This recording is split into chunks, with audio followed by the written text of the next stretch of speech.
Welcome to the Bridging Broken to Breakthrough podcast. I am your host, Maria Wingard. I share how hope will arise out of our past broken relationships, fractured families, and personal struggles.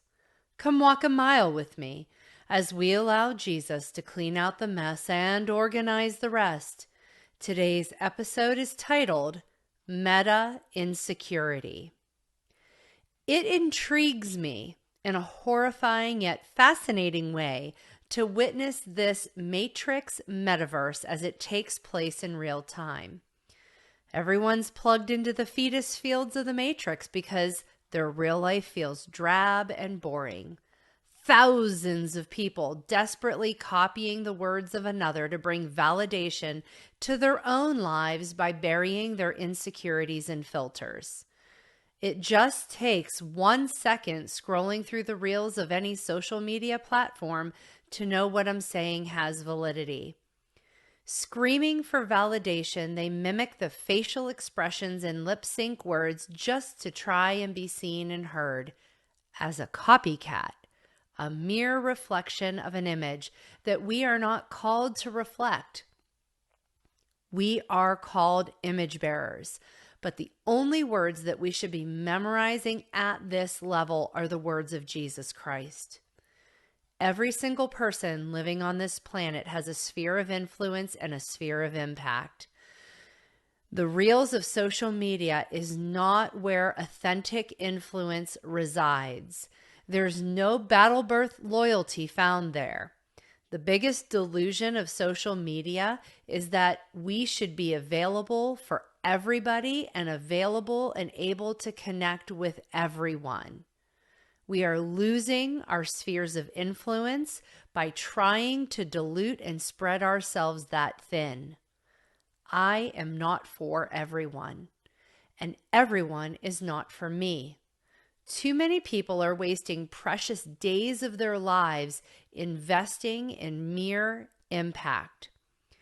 Jesus never did this, nor is it to be our example of what to do. Jesus has literally impacted the entire world simply by influencing and investing primarily in only just 12 people. If we want to have impact, we must first influence. And that is by focusing on the people that are in our innermost sphere. It might sound humble, small, or minuscule, but if it was good enough for Jesus, it should be good enough for us. Jesus didn't need Facebook to reach the entire world, just 12 humble disciples. If you truly think you're being persecuted, do what Jesus did. Move on and go to the next town. Jesus didn't whine. He moved on when he was not received. Focus on those who receive from you. Matthew 10:23. When they persecute you in one town, flee to the next. For truly I say to you, you will not have gone through all the towns of Israel before the Son of Man comes. We have become incredibly selfishly me-focused instead of service-focused. All great leaders are servants first. Copy what Jesus did. He served his sphere selfishly. This insecurity causes us to miss true connections. It has become easier to face the isolation of social media fake connections than the potential rejection of real-life relationships. We have stopped fighting for connection. Ghosting has become the norm, and everyone is toxic. If you believe in cutting all the toxic people out of your life, you tie your own hands. You will never have a Daniel, Joseph, Elijah, or Jesus impact on those around you. They wept at the pain of betrayal, but they always loved their betrayers and dealt righteously with all who tried to bring harm to them. Choosing instead to bless your enemies by extending mercy with forgiveness grants permission to access higher levels of authority with the Lord. Everyone has a story worth sharing. Your hard season from your life trials, tribulations, joys, battles conquered, and mountains climbed needs to be shared as a guide for someone else. Don't wait for motivation. Motivation is a lie. Actions are birthed from decisions held fast by self-disciplined choices. We change when we choose change. Many would benefit from deleting their social media altogether for a twofold reason. 1, they wouldn't be insecure from what they see. 2, they would get themselves out of other people's mouths. By removing and limiting social media, I'm gaining precious time that I will never get back, time that is my only commodity on this spinning rock in the sky. Time is the one thing that Satan wants us to squander more than anything. Squander it in indecision, fear, jealousy, comparison, wishing, hoping, wanting, coveting, comparing. Unplug. Do it. Unplug. Face the dirty, gritty underbelly of real life and remove the catfish matrix face. Your real life is worth it.